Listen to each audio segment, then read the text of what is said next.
come back up that way. when I come in there, it was back up the other police station. Yeah, that's man, it was. I'm glad they improved 8th Street. It is cool. In fact, it's actually academically true. What's that?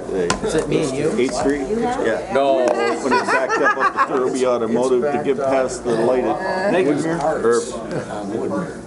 Trying to get on the 8th Street. Yeah, it's a solid ring of traffic from Thurlby's to Arts, see, and so it's, you need to get truck. It's a double entendre because there is a bone called the metatarsal and there's a bone called the tarsus. Yeah, I know it is. I've been watching it come down ever since I got back. Yeah, so it's, I've never met a tarsal in my life. yeah. We'll get started in about 1 minute here. Because there's a Yeah, they metatarsal take P45. and there's also a tarsal. Yeah, so it works either way. Thank you, Herb. I really laughed out loud. I never did that. It's kinder than most podiatrist jokes. Yes. Your coffee late. Yeah. There's a car coming Have you down gotten the the other way foot and he yet gets today? over in the back Yeah. and he swings over. Well, and you know, crossing my lane, podiatrist back the jokes other are way, right up there right with straight down the lane. proctology jokes. Oh, I'll bet. Yeah. Up against the guardrail, I'm stopped. I'm up against the guardrail, and I'm stopped, I'm watching him in the mirror, and he slid from one end of my truck out past the back of my truck, and he couldn't have been that far away from one end to the other. Yeah, it's a Wednesday night. Dump sites. We should have a chili. Good evening, everyone. I'd like to call the November meeting of the Grand Traverse County Ways and Means Committee to order. We'll start with the Pledge of Allegiance, please. I pledge allegiance to the flag of the United States of America and to the republic for which it stands, one nation under God, indivisible, with liberty and justice for all. Lana, will you call the roll, please? Thomas? Yep. Rennie? Present. Max Bauer? Here. Lemcool? Here. Lathrop? Yes. Inman? Here? Wheelock? Yes, ma'am. This brings us to the approval of the minutes of the October 15th regular session. Can I- Mr. Chairman, I'll make a motion to approve the October 15th, 2014 Ways and Means Committee minutes as presented. I'll second that. Motion by Inman, supported by Rennie. Further discussion? Those in favor say aye. Aye. Opposed, the same. Same. Motion carried. This will bring us to the first opportunity for public comment. Lana, if you'll read the rules, please. Any person shall be permitted to address a meeting of the Board of Commissioners, which is required to be open to the public under the provision of the Michigan Open Meetings Act. Public comment shall be carried out in accordance with the following board rules and procedures. Any person wishing to address the board shall state his or her name and address. No person shall be allowed to speak more than once on the same matter, excluding time needed to answer commissioners' questions, if any. The chairperson shall control the amount of time each person shall be allowed to speak, which shall not exceed 3 minutes. The chairperson may, at his or her discretion, extend the amount of time any person is allowed to speak. Public comment will be solicited during the 2 public comments periods noted in Rule 5.4, Order of Business. However, public comment will generally be received at any time during the meeting regarding a specific topic currently under discussion by the board. Members of the public wishing to comment should raise their hand or pass a note to the clerk in order to be recognized, and shall not address the board until called upon by the chairperson. Having heard the rules, is there anyone wishing to make public comment at this time?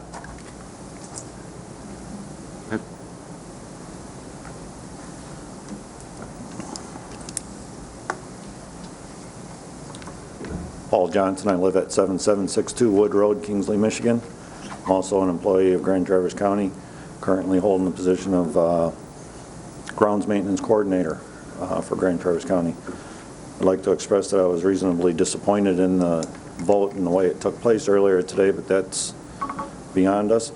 I just want the board to know that, you know, I've been with the county for 17 years, and when I came to work at the county, we had 12 maintenance employees. And since I've been here, we've picked up 5 buildings, some of them being new built, some of them being additions, some of them just being purchased and remodeled. And we still only have a staff of 12 people, so we've kind of really crunched our ability to take care of these properly. And, you know, over the years, we've implemented cost-cutting measures. One of them was sanding and salting, which was, when I came here, was done by an outside contractor, and there was no way to control cost. And we determined that based on 1 month's billing, we could buy a salt spreader and put it on a truck, We partnered with the road commission and started buying our product from them, and they buy it from the state at a discounted rate, so we're getting it at a really good rate, and we do that stuff in-house in a way to save the county money. We also, in the last 2 years, got rid of a bucket truck that we used for trimming trees because of its high cost of maintenance for our department, and that reduced the amount of money that we were putting into that, and we partnered with the road commission and used their equipment on an hour per use basis. So even if we have the truck all day, but it's actually only running 2 hours, they only charge us for the 2 hours, and we're able to perform those duties in-house. And a lot of that is going to be lost if we start losing employees, because we're not going to have the ability to address those issues without the number of employees that we have. It slowly just diminishes our ability to perform those duties. That's all I got. Thank you. Anyone else wishing to comment at this time? Go ahead.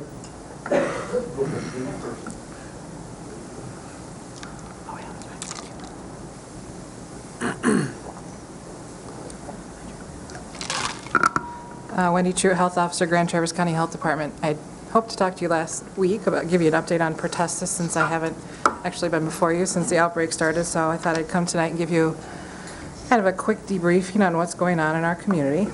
As of half an hour ago, we have 32 total confirmed cases in our county. Really? Yes. 32, or I'm sorry.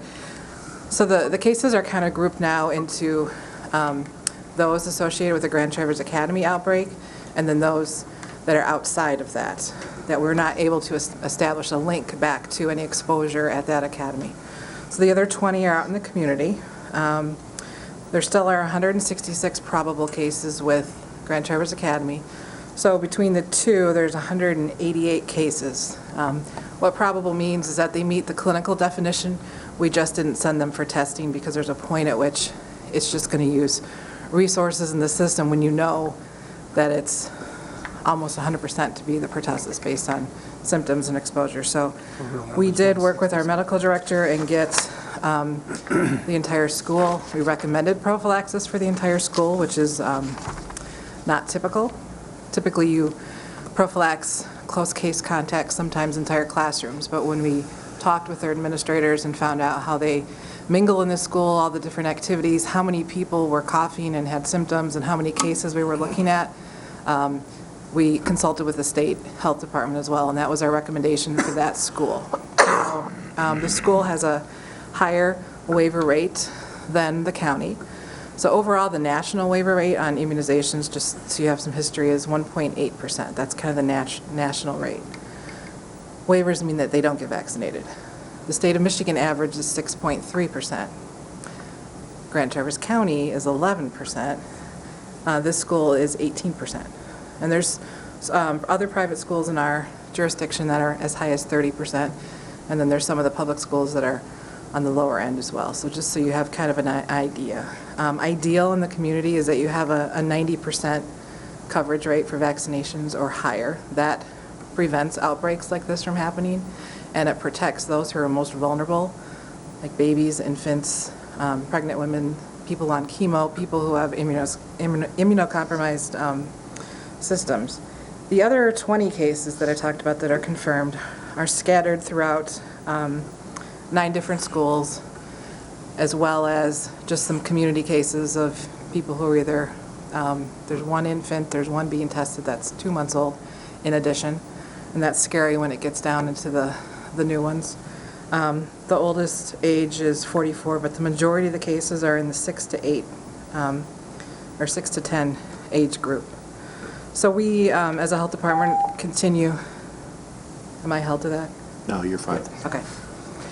We're continuing to work with, I just couldn't put an agenda to get them together for an outbreak, so we do case contacts or case investigations and all these new cases that come up. That takes quite a bit of time, and we look to see who needs to be prophylaxed, who their close contacts are. And some cases, especially if it's young ones like kindergarten or first graders, we'll recommend prophylaxis for the whole classroom. Then there might be others that might be at a junior high or high school level where you would only prophylax those who they really are in real close contact to. Because once you get older, you don't tend to do as much touching and sharing and things like that. So there's been a couple classrooms that we couldn't prophylax because the person who was the case had been coughing already for 4 weeks, so it's past that point where we can prevent cases in other people. So they're all sort of a little bit different. Takes quite a bit of time for our staff to do this. We set up a hotline after we established that the academy needed to be prophylaxed. 1,200 people is a lot to kind of flood into the system at once. We've responded over the past 2 weeks to over 1,100 calls. We've facilitated just the health department alone over 850 prescriptions. That's in addition to the physician offices who are seeing people who, are symptomatic and sick. We've been monitoring the antibiotic supply and the vaccine supply and kind of promoting that. We've been short-staffed this entire time. Our medical director's out of the country. First time he's been out since I've been here. But we have a backup medical director from another health department that covers him when he's gone. Our media person had just started a medical leave. And the director who normally would oversee the outbreaks had a death in the family. So we have been pulling nurses from other programs, just so you're aware, when something happens like an outbreak, it potentially could affect the revenue in some of the other programs, but this is a high priority. This is what public health is here for. This is part of what we do. But just wanted to make you aware that we don't have any fluff in our staff, so we're having to kind of pull, and people are serving multiple roles. Some of us have been working straight for 3 weeks. We have nurses who have, honestly, the words I wrote down were how proud I am of them. I wrote that on a Saturday because we have nurses who have given up their Veterans Day, their weekends. They come in early, they stay late. They're salaried. They don't get anything extra.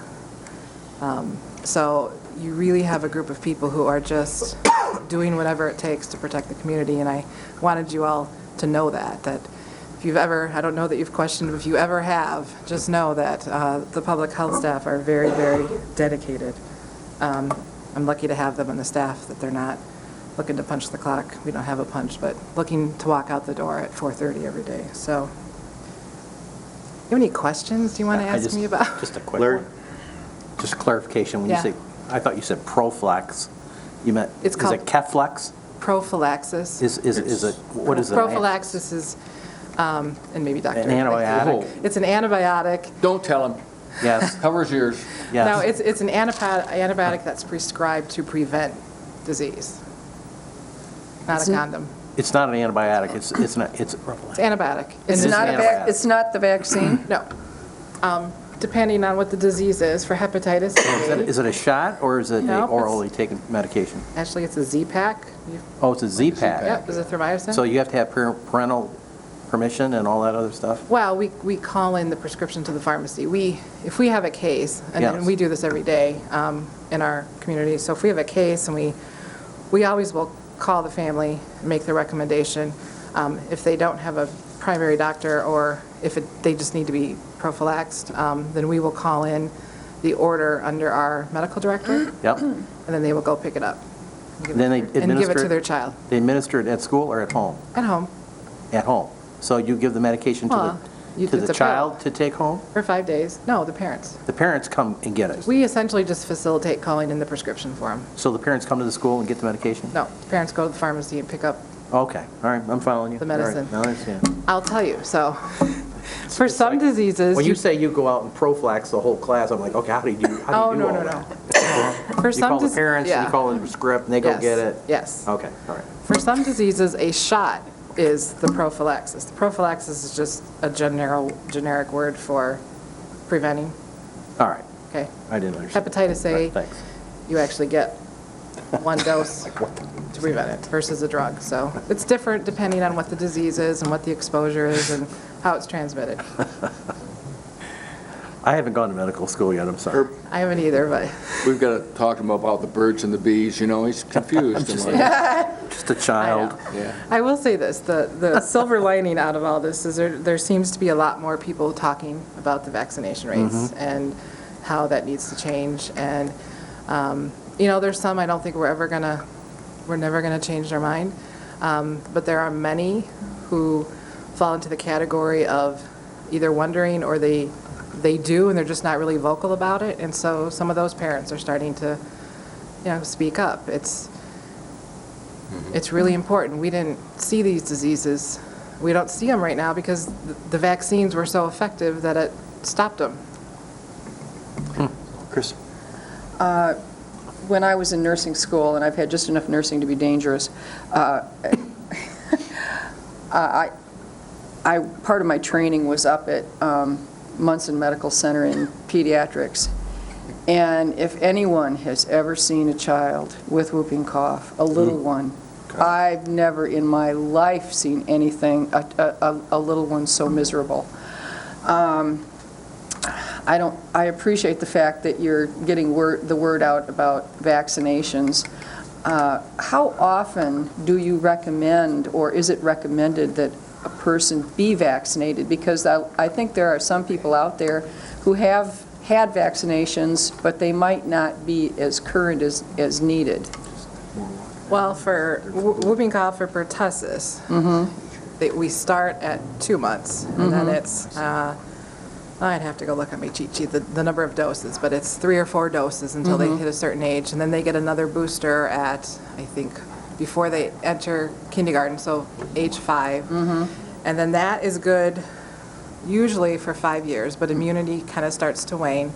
This isn't a vaccine that gives you lifelong immunity. No, I know, that's why part of I'm the asking. confusion. So then we recommend at 10 or 11, and then again, once they hit 18, 19.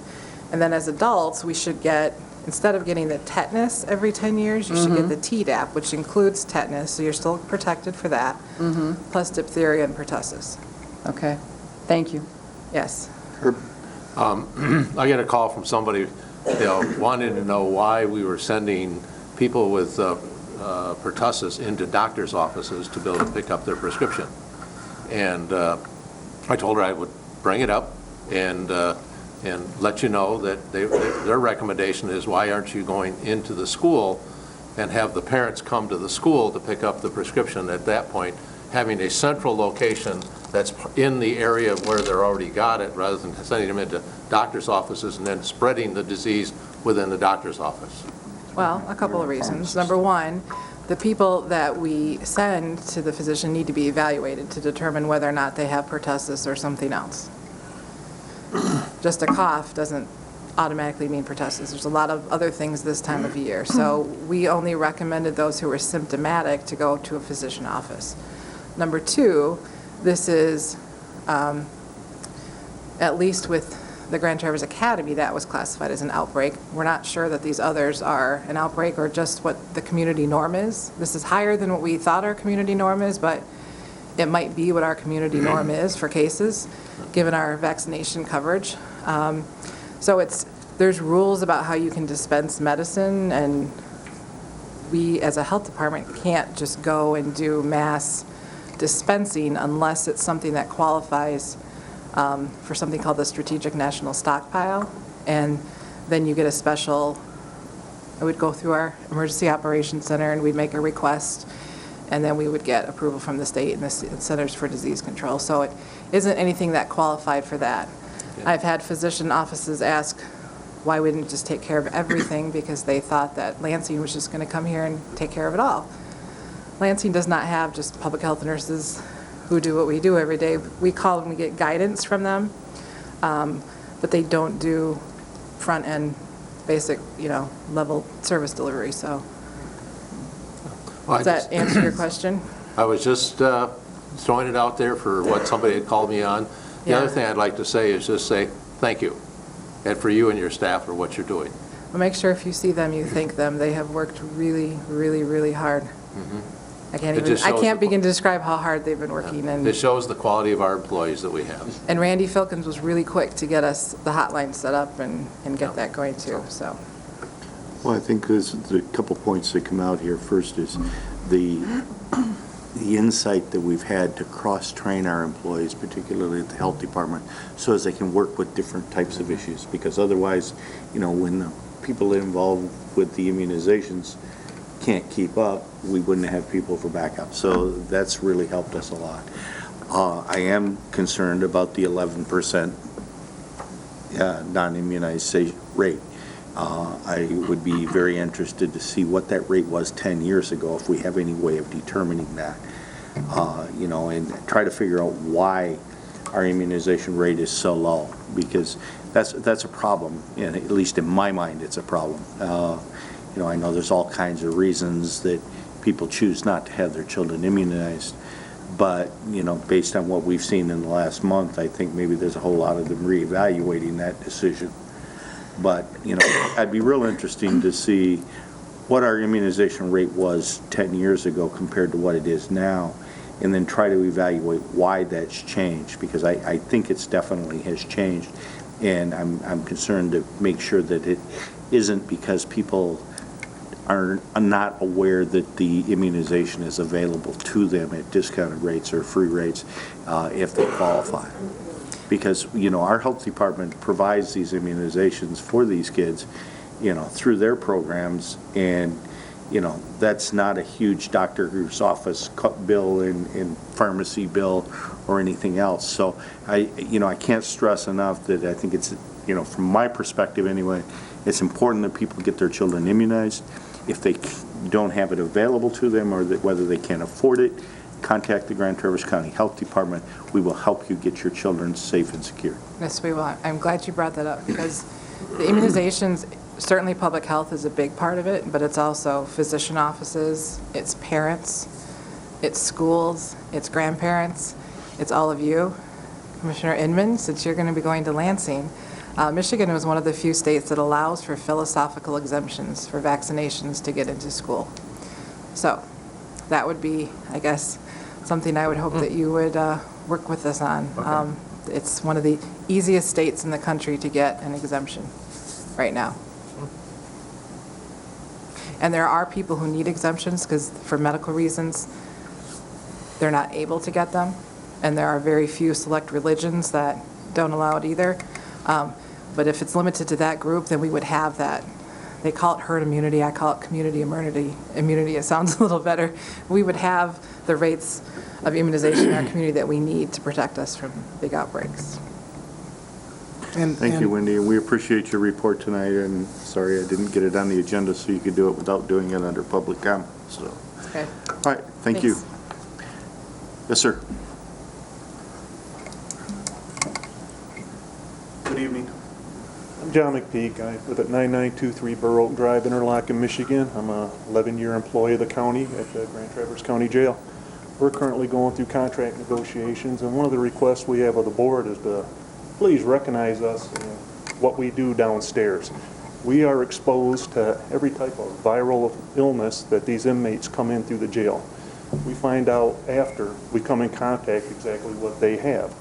We're exposed on a daily basis right now to everything from HIV to the common flu. This stuff will affect a lot of our officers.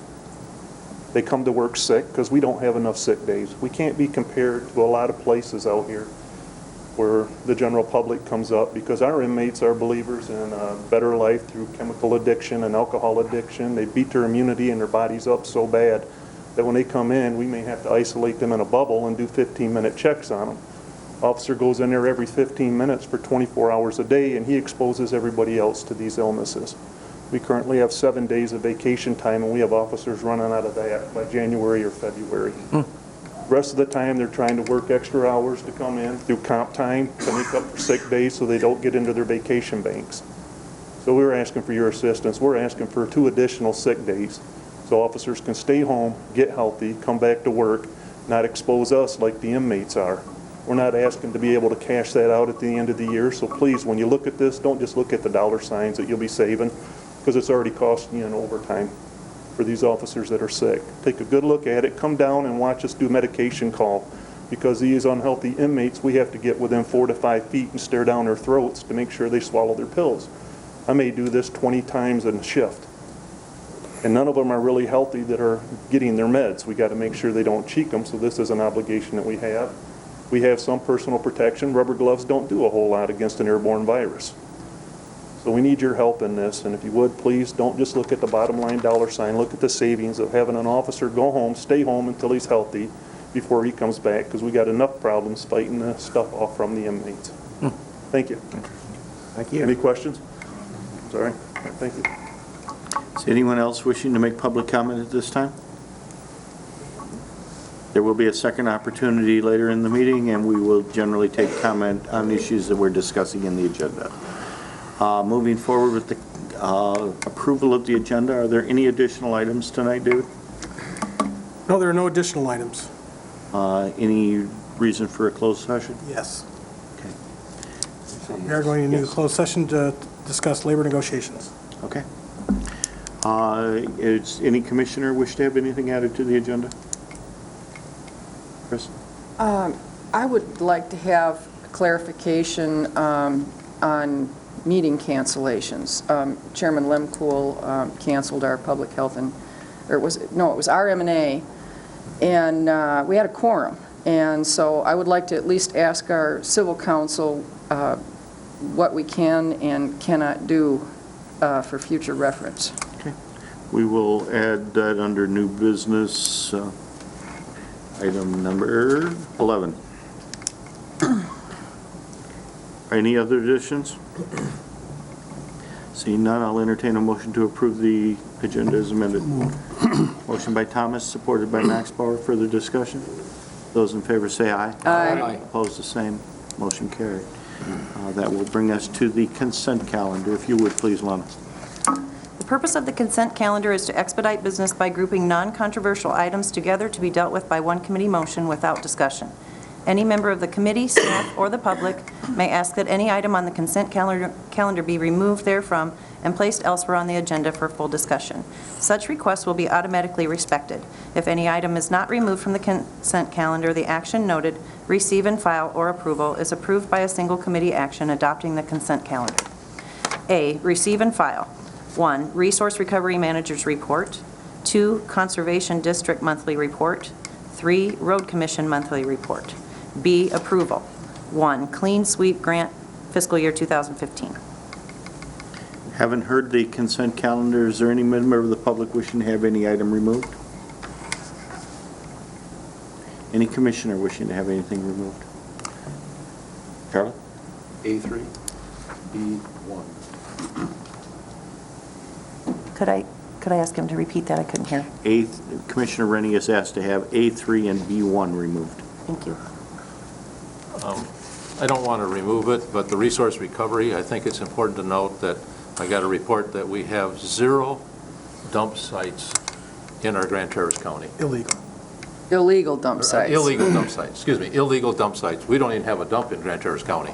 So we don't have any more illegal dump sites because of the resource recovery, the Department of Natural Resources, and the volunteers that were able to help them clean up, along with the help from the Road Commission. Amazing job. So I just want to say thank you publicly for all the work that you've done to be able to make sure that they are cleaned up.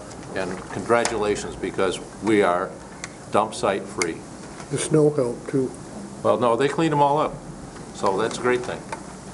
The reason I pulled that was to talk about that very, so. You said A3, I thought. And he also said B1. Well, But anyway, no problem. two separate issues. Yeah, Those two different.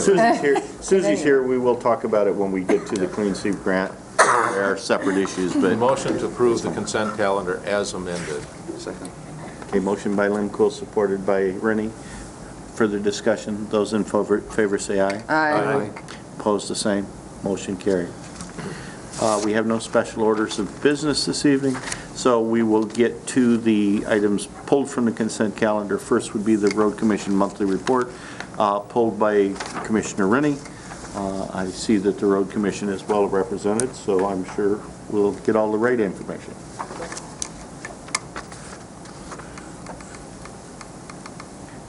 Good evening, Jim.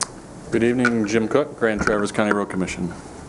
Thanks, Jim. I was just reading your report here on your project list for 2015. You have a considerable list there. And I would like to know how millage money breaks out of that list. And will you then have a separate list for the millage proposal we passed? Yeah, what we have proposed for 2015 is between $8.5 and $9 million in projects, and $3.5 million of those funds will come from the millage funding.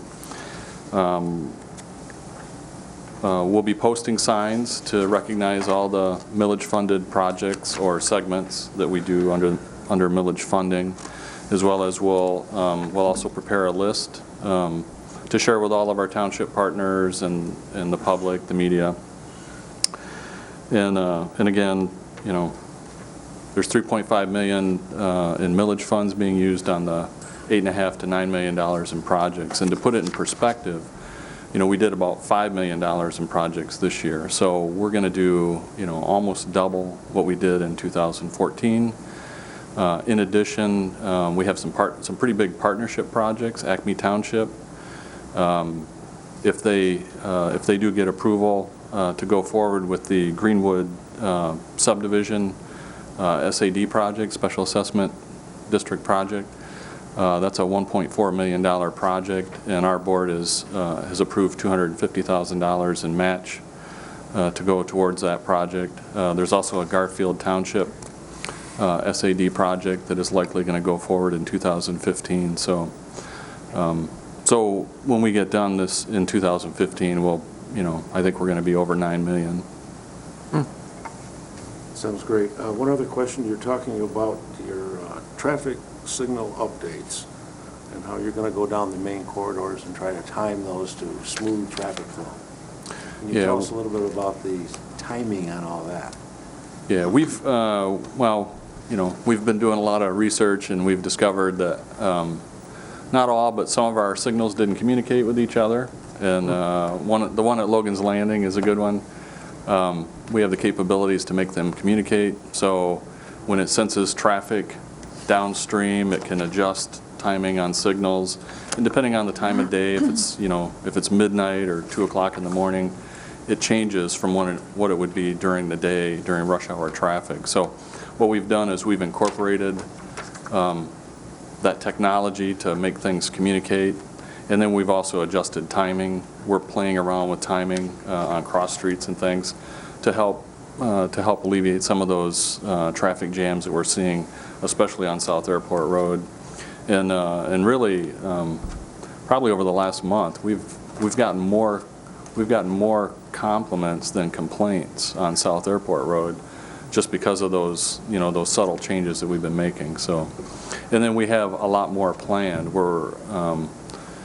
We have some grant funds that we're going to be utilizing to do some major overhauls of our traffic signals. We're going to be working with MDOT between now and 2018, where we'll actually, in the basement of the Road Commission building, we'll actually be, just like a bigger city, we'll actually have equipment in there where we can remotely monitor and actually adjust the timing on signals, depending on events or time of year or things like that, emergencies.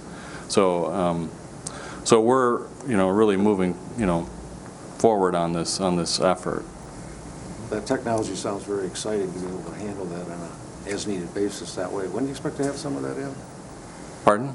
This technology that will allow you to monitor more directly, when do you expect to have that in? 2018, we're slated to actually put equipment in the building. But again, we're working on improvements between now and then. I mean, you know, last year we discovered that, you know, law enforcement did not know or have the ability to control our signals without standing in the middle of an intersection. And we actually have the capability and we've trained officers they can pull up, they can actually pull a cord out of our control unit, they can set in their car, they can control signals, so our officers aren't in the intersection during special events. And so they can get off the road, they can set in their vehicle if the weather's bad. So again, we're discovering things that, you know, could have been improved, you know, in the past. Thank you. Other questions? Herb? I've had too many conversations in the last 6 months, and I know you have too, about the dues paying to TC Talus. You know, you were billed $17,500. Grand Traverse County paid, I think, $12,000. You have paid $10,000 for the Road Commission. You got a complete transportation plan this year, plus numerous other things. I think you guys need to pay your bill.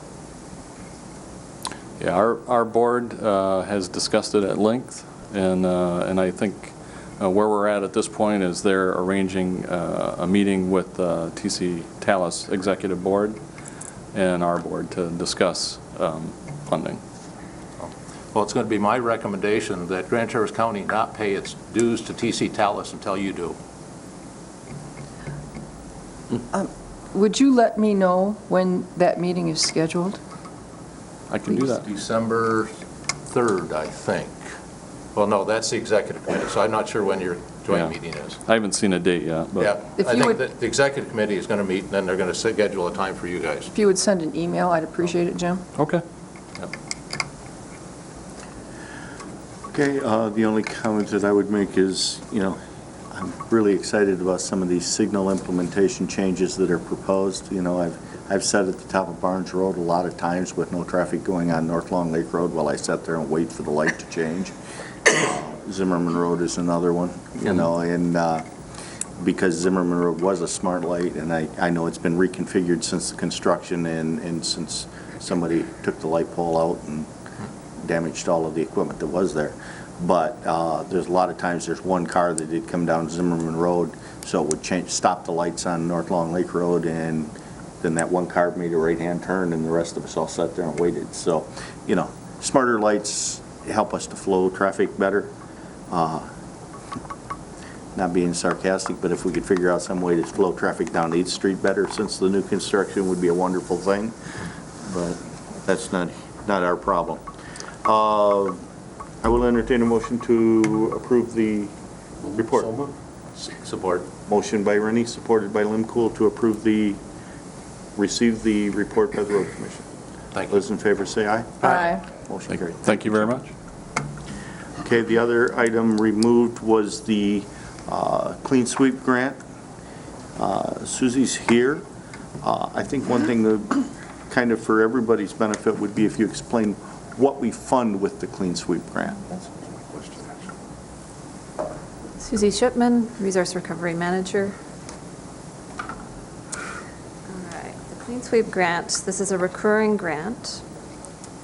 And what Susie, this would you pull the funds- microphone down so you can speak into it? Oh, sure. Thank you. Appreciate it. What this funds is, it funds for several counties around us as well as our own county, the costs for disposal of pesticide products, mercury products, and the full cost of that disposal. So every time that we have a household hazardous waste collection event, and every time that the surrounding counties have an event, the charges for disposal come back to my office, and we get reimbursed from the state. And last year, well, their fiscal year just ended, and they actually increased our grant to cover a higher level of disposal costs, a higher volume of material, and they increased it over $34,000. So it's an invaluable grant for us, and everyone is really grateful. I understand that, I think it was Mason County, they had an $11,000 reimbursement. That's all agricultural products. It was specifically an agricultural type collection. So all of the farmers were able to bring that material in, and it didn't cost that county $11,000. We do. Does that answer your question? We're the fiduciary for, is it 5 counties? We are for 11. 11 counties? Okay. Yeah. And it's not a great, it doesn't take a great deal of It's only gotten time. bigger. It used to be 5 or 6 counties, and now it's more. But the important thing here is to realize that Grand Traverse County is making available the safe disposal of herbicides and pesticides and mercury and heavy metals to the community at no cost, and we're being reimbursed through the Clean Sweep grant for that. And we've participated in Clean Sweep probably since its inception. I'm going to say got to be 20 years. Yeah, I think so. We're pretty close. Yeah. And it's one of those things that there truly is no other safe way for people to dispose of this material except through our operation. And that's probably one of the most important things that we as recycling resource recovery do, is giving people an opportunity to dispose of of materials safely that they can't get rid of any other way. Herbicides, pesticides, and heavy metals. And this is the way to do that. Charlie? Yeah, can you give us an idea of how the household hazardous waste and pesticide collection events have been doing with respect to growth or participation? What we saw last year were collection events where we would have, now keep in mind too, we also limited our appointments somewhat because you have to match your, the volume of the staffing and facilities, so that people aren't waiting half an hour and so it's not a 12 to 14-hour event. But we were pulling in events that were about 200 people or so, 200 appointments, or we'd usually have about 10% that don't show up. So this year, I felt like we could push it a little more. So we're looking at probably an average overall. Now, I don't have the complete numbers for you here today, but I think we're close to about 850 to 900 people that have come through. So more like between 225, 230 per event. And we get so many calls, especially post-October event. It's in early October, and it's a long time until March for people. So this is one of the reasons that I'm looking at some options for a more permanent collection so we can help people. I don't know what people are doing with material when they have no other option, and I don't like that. I take what I can, but I don't think we can open up the floodgates until we have a properly organized system in place. So I'm working on it this winter. Going down to Kalamazoo where they do that. I think it was in 2013, maybe 2012, we added an additional event, you may remember. So we added the one in Kingsley, which we hadn't done previously. And I think we've done that now 2 years. So I think we started that in 2013. Yeah, I think we went up to 4 then, so we're at 4. We went from three events to 4 events a year, and that serves another 200, 250 people available, and it gives us an opportunity to deal with some of that agricultural material that we were not collecting the way we were doing it before. So, and I think it's been well received in South County. Doesn't this also include the batteries? The batteries we're handling separately. We still have those 5 collection points at Metro Fire, Front Street Fire here, the Civic Center, and up at the Public Services Building. And the contract to get that material ready for shipping is with Grand Traverse Industries currently. And I'm just starting to look at evaluating that contract for this year and checking against another option. But the disposal costs for batteries last year were, gosh, again, I'm sorry I don't have it with me in front of me, I think around $8,000. And we're looking at a similar volume. I did a halfway through the fiscal year kind of a check, and we're about a similar volume, maybe a little more this year. So it's separate of the household hazardous waste, volumes and costs. But it is certainly a significant cost. Yeah. It's very popular. There are 12 counties, including Grand Traverse County. Oh, did I count wrong? Sorry. You missed Grand Traverse. Oh, yeah, I listed the other countries, yeah. And, and just to come back to that, too, it's, I had conversations with the administrator of this grant at the state level, and she is very appreciative that Grand Traverse County is administering this. It really facilitates the process to have a streamlined method of reimbursement, and they were very, very grateful to all of us for that. Motion to approve. Support. Okay. Motion by Limco, supported by Thomas.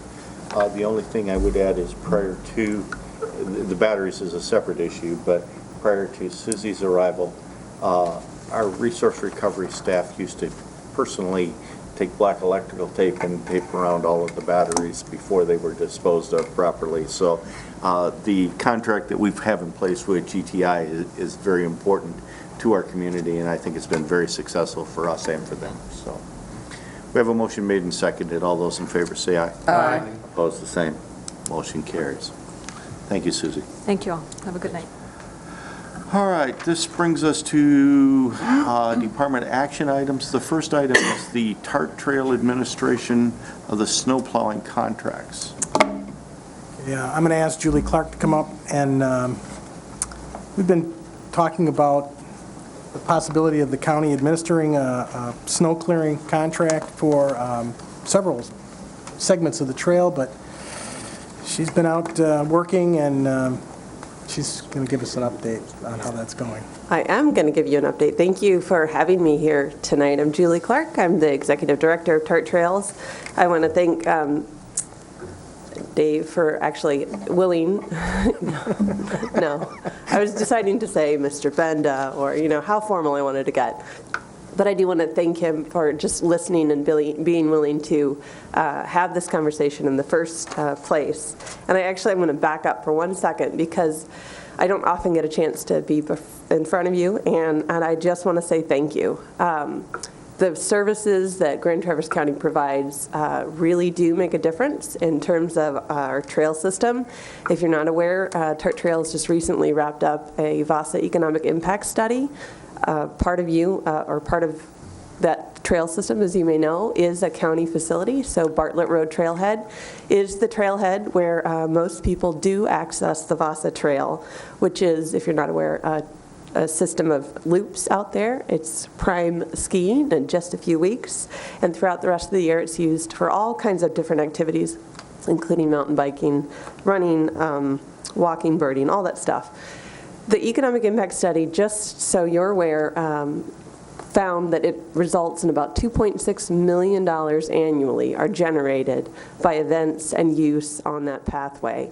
The pathway gets 55,000 visits each year, and is a really great way, pretty low impact in terms of costs and services, and I would say it's a great ROI. So 2.6 million annually are delivered, and you guys play a really important role in that pathway. In general, the county plays an immensely important role in the trail system. Your facilities department is somebody we couldn't work without. They do the work at the Bartlett Road Trailhead. They make sure that's all taken care of for us, and they also take care of the trails during the summer. I'm going to be talking to you tonight about the trails during the winter, because they still exist. Those trails are there, and they're used in all 4 seasons. About 10 years ago, we had a study done on the trail, and we found that the system, and this is back before the Leelanau Trail was paved, but the system received over 200,000 visits each year. We are statistically different, go figure, than the rest of the state in that our trail systems are used by transportation as a transportation mode more than any other trail system in the state. And again, this was before the Leelanau Trail gap was paved. We're working on efforts now to have more regular counts done. We've installed some counters so that we can come back and provide you with a little better data. So, with that being said, and a big thank you to the departments, all the different departments. We work with GIS, we work with facilities. This system thrives because of the great partnerships that are there and because of the services that you provide. So we're here to talk tonight about another service. TART Trails, has been working on snow removal on the trails for the past 3 years. It's been a unique partnership that we had with the City of Traverse City in that they had some extra equipment. We had volunteers. What had been happening is the trail system, slowly and surely stopped being able to be taken care of as part of the city network. So what we were finding is it was pretty much impassable during the winter months.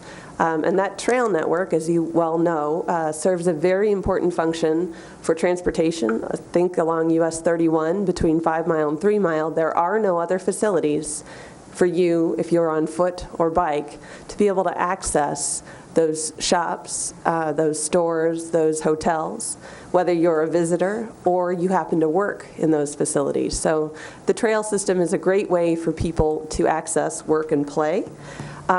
What we found is you couldn't. So through the winter months, the trails became impassable. People were still using them, and that was obvious by the footprints and the trodden snow.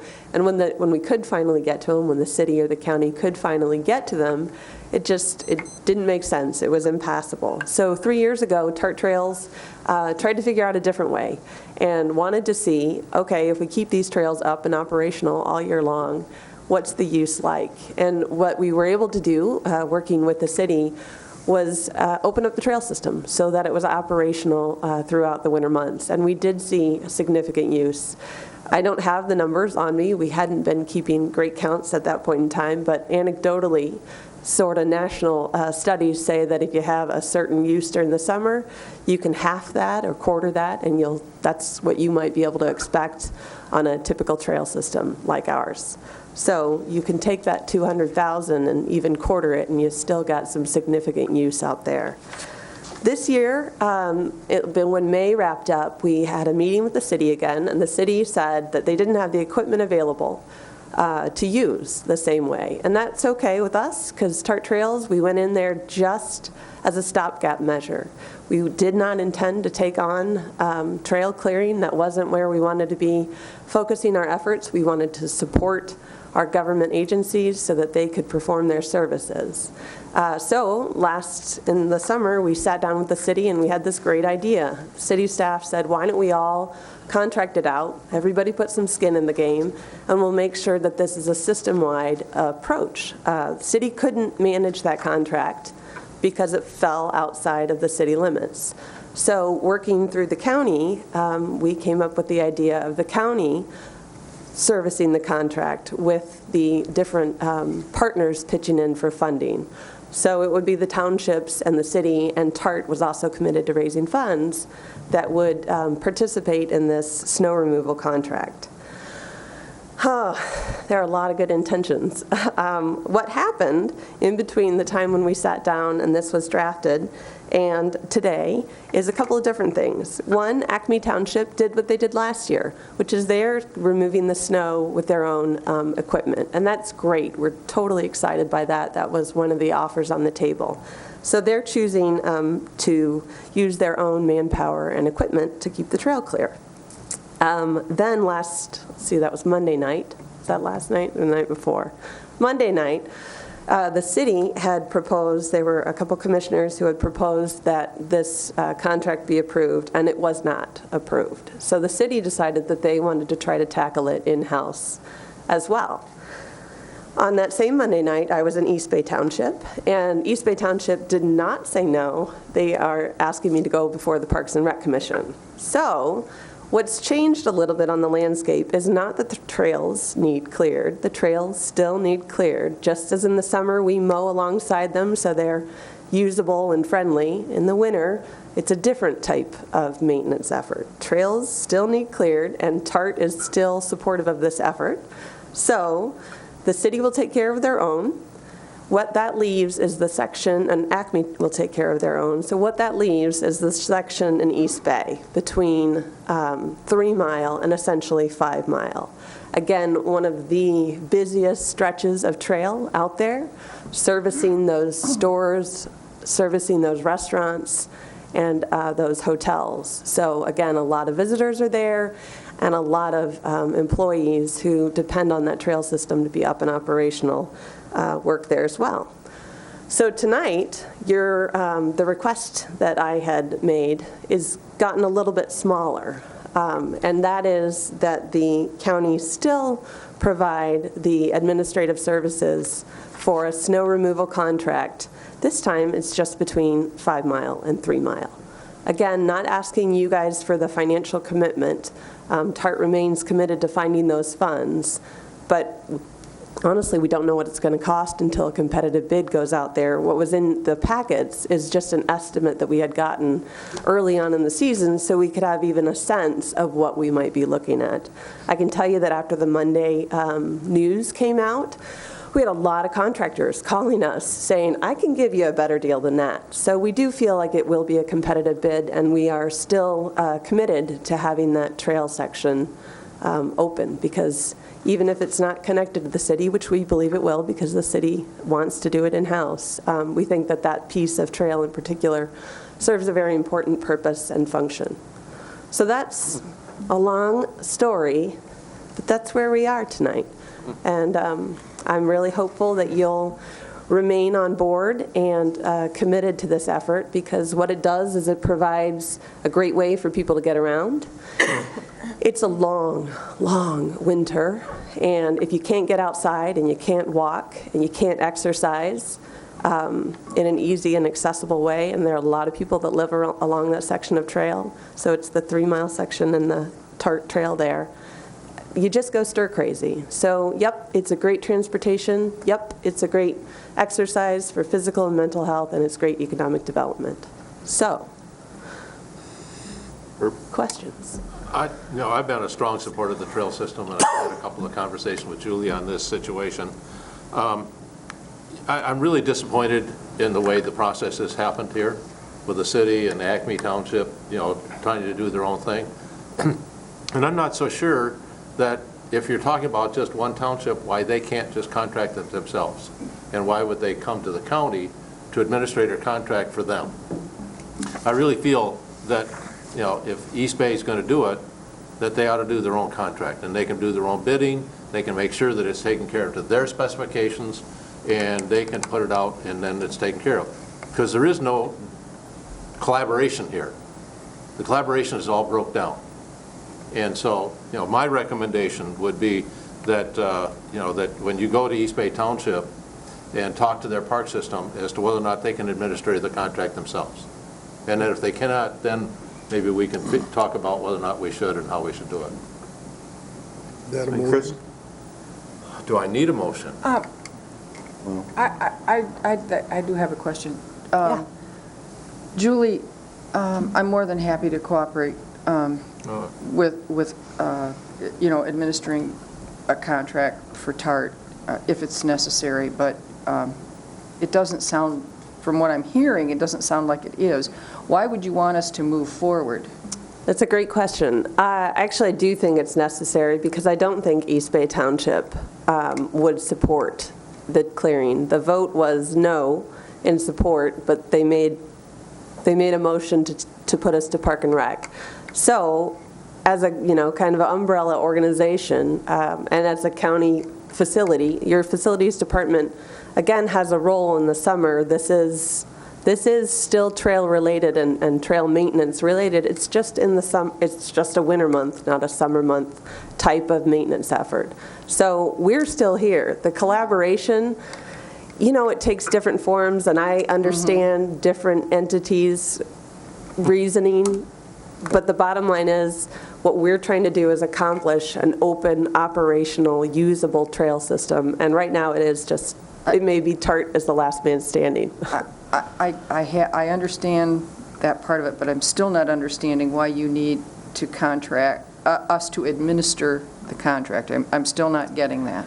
Well, the reason would be because it's kind of out of our scope. It's out of our kind of legal hands. We'd have to go through we'd have to figure out a whole different way to do it. So because you guys have the legal authority and you do help. Okay, so what you're asking for is you're asking Grand Traverse County to write the agreement with whomever is contracted to clear this section. And you're looking for our legal expertise to review the contract. Beyond that, what are you asking? That's it.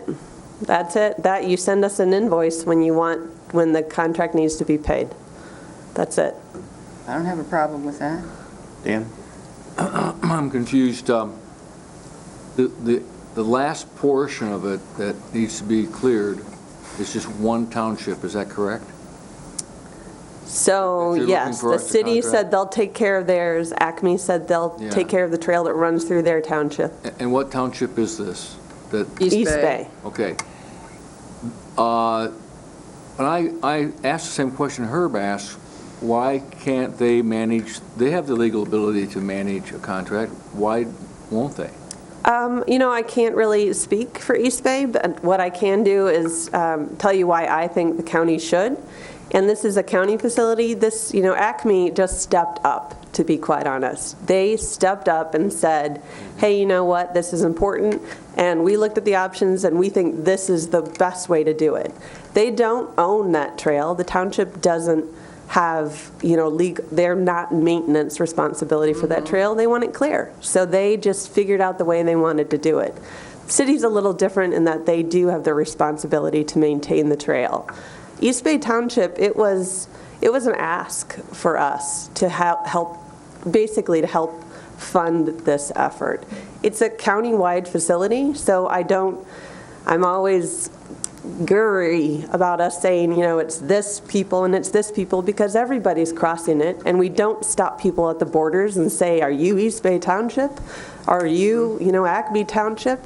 That's the beauty of your role as being a county government and a county facility, is that you are the overarching. So, I can get grumbly when certain townships don't do what I ask them to do, but it's, it was an ask to them, and it's a great role, I think, for you guys to play, because there's nobody else out there to do it. So no one has asked them to manage their own contract? No, because it's not their trail, right? It's not a township facility. It's technically a county facility. Charlie? I kind of concur with Commissioner Lemko on this. I think if there is some collaboration and other units get on board with this, that it would be something the county would look at it. But for an individual unit, I think you should ask East Bay first, as Herb suggested, and then tell us what that response is before we would get into this myself. Herb? Julie, if East Bay decides not to participate and not to fund their portion, where's the money going to come from? They're going to fundraise it. Yep. Going to where? TART. Going to fundraise. Oh, TART's going to do the fundraising? Yes. And then that would make it feasible for us to do the contract? Correct. You guys aren't going to be left holding the bag. Yeah. I'm not sure why this contract comes back to us to administer anyway. They need an administrative agent. It's just administration. Yeah. Somebody to draw the contract up. Yeah, the original idea was that the trails cross multi-jurisdictions, and if you have a single contract to keep all the trails cleared and everyone just pays a percentage of the cost of that clearing, then it just kind of makes sense to do it collaboratively at the county level. So I was willing to, entertain that and bring it before the board. In the meantime, she got responses from several units, so. But when the city in East Bay basically have said, or city in East Bay has said, and Acme, for practical purposes, has said, no, they don't want to enter into a system-wide contract, Right. then why should we be administering any of it? Chris? I think that this is not a difficult thing for Grand Traverse County to do. I think it's a small thing. We're not going to be on the hook. Julie's asking for our help. TART is asking for our help. They're going to go ahead and bid the contract out. I agree with TART. The trails have value, and so I would move that we direct the administrator to move forward with the administration of the TART You guys would contract. you would release the RFP. So, Fine. yeah. That's what I meant. Thank you. Just making sure. I'll support that recommendation. Okay, we have a motion made and supported to have Grand Traverse County send out an RFP for the plowing of the TART Trail from basically 3 mile to 5 mile. Correct. Yeah, and We may be able to ask just for quotes. Yep. I mean, we did just Yeah. bid out snow plowing, so we've got a whole list of folks that are interested in doing snow plowing. We can, And Julie would have some more than snow removal. I got a list. But Not we sure how would, much of that is shoveling, but Good. but we would also No shoveling. identify. no shoveling, okay. I guess my question for the motion is, are we stipulating in that motion that no Grand Traverse County General Fund money should be Yes. spent on this Thank you. contract? Yes, we are stipulating that in the Well, motion. I think that should be noted in the motion. Yes. That we are not pledging Grand That is Traverse County correct. General Fund money. That is correct. Lana, you have that part? I do. That would be Lana. That's what I said. I thought you said Bonnie. Sorry. Other than the in-kind services of staff's time in going out for the RFP and No general fund And- monies. review by council on the contract, so. Yeah. Chris, do don't you mind- want to make any comment on this? No, I don't really have any comment. All right. Yeah, we discussed it. I mean, there's going to be some upfront, in-kind costs for us to put it together, but, Yeah. after that, it'll be once a year. I mean, we're going to ask for the money up front. Yeah. We're going to pay the contract out of it, and then at the end of the year, we're going to settle up with them on what's been, if there's still money left in there, we can decide whether we're going to let it ride for another year, or we're going to give it back to them in a check. Yeah, So we don't even have to front the money. yeah, it's fine. We have a motion. Do we need to have the motion read, or is everybody okay? All those in favor say aye. Aye. Opposed, the same? No. Roll call, please. Rennie. No. Max Bauer. Yes. Lemkool. Yep. Lathrop. Yes. Inman. Yes. Thomas. Yep. Wheelock. No. Motion passes. Thank you very much. All right, this brings us to the Human Resources Department. Jen's been sitting back there just waiting, bouncing up and down in her chair. Jen Seaman, Human Resources Director. I was asked to kind of, lead the charge of putting this on the agenda. This is to discuss Dave Benda, the County Administrator and Controller's annual performance review, which is required as part of his employment contract. So last time there were two different, last year I should say, options, whether it's a written performance review or a verbal performance review, and the board decided to go with the verbal performance review with Mary Grover facilitating that process. So it's up to the board, whatever you would like to do again this year. Lenny? Start with Dan. I noticed that there's a form there, the check form. The sample form that could be used. Could we just, each one, take one of those home and just check it off and not go through the whole verbal thing? Sure. That would be the written performance review process. We check the boxes. I mean, that very same form you've got here. Sure. We could use that. Yep. It's simple, and we could make comments. Correct. All right?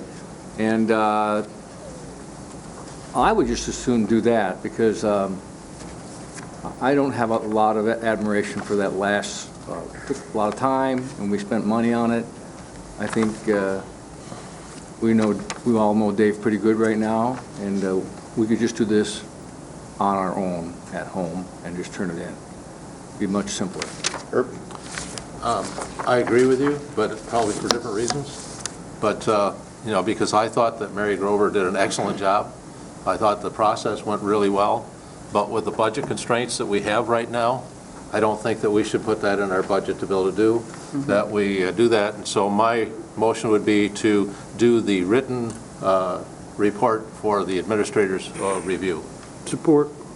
We have a motion by Lemkool, supported by Thomas, to complete a written evaluation of the county administrator controller for the 2014 year. What's the timeline we want to do this? Commissioners? I would think we would certainly have to have them in by the middle of December, so as that they could be presented to Ways and Means or. I think that's at too December. long. Well, it could go to the LNA committee. Whatever. That would be good if we could do it by then.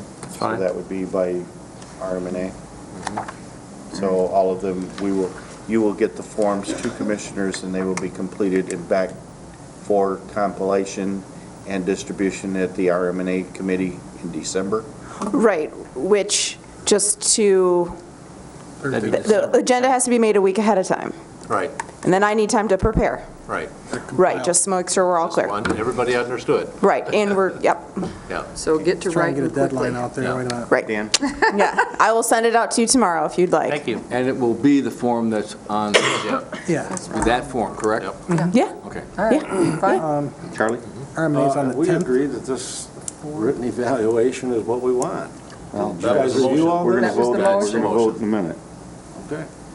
I don't think we've even discussed it, have we? So I need it. Now's the time. We need the stuff like that. I guess the one comment that I would make, having went through this process a Get it out couple by the different 5th. ways over the last A 16 years. little more than a day. Is that, having been board chairman, I was charged with compiling the evaluations a couple times. Well, when each commissioner just puts a check mark in the box and puts no comments or nothing else, it is a useless evaluation. So the only way this written evaluation with the checks boxes and, the previous one had everybody ranking him 1 to 10, and whether you can remember whether you ranked him at an 8 or an 8.5 or a 9 last year, and then at the end of the year, at the end of the process, they come back and say, well, his approval rating dropped by 0.2%. Well, it was useless evaluation. So the only way this system possibly can work is if commissioners take the time to properly evaluate this and put comments in there. Because I can tell you, I evaluated commissioners' evaluations before, and I would get a whole commissioner's report, even if I got all of them, and there were years that we didn't get all of them. Even if I got all of them, I'd be lucky if there was one comment on any of the 8 or 10 topics from commissioners. You have to take the time to properly evaluate these and make the comments and be, either constructive or destructive, I don't care which, about the comments. But if you don't, the comments are the only part that does you any good. The check marks just truly don't do us any good at all moving forward. Charlie. I believe it says in your write-up on the outliers, which is outstanding and/or does not meet, that you wanted comments. Is that correct?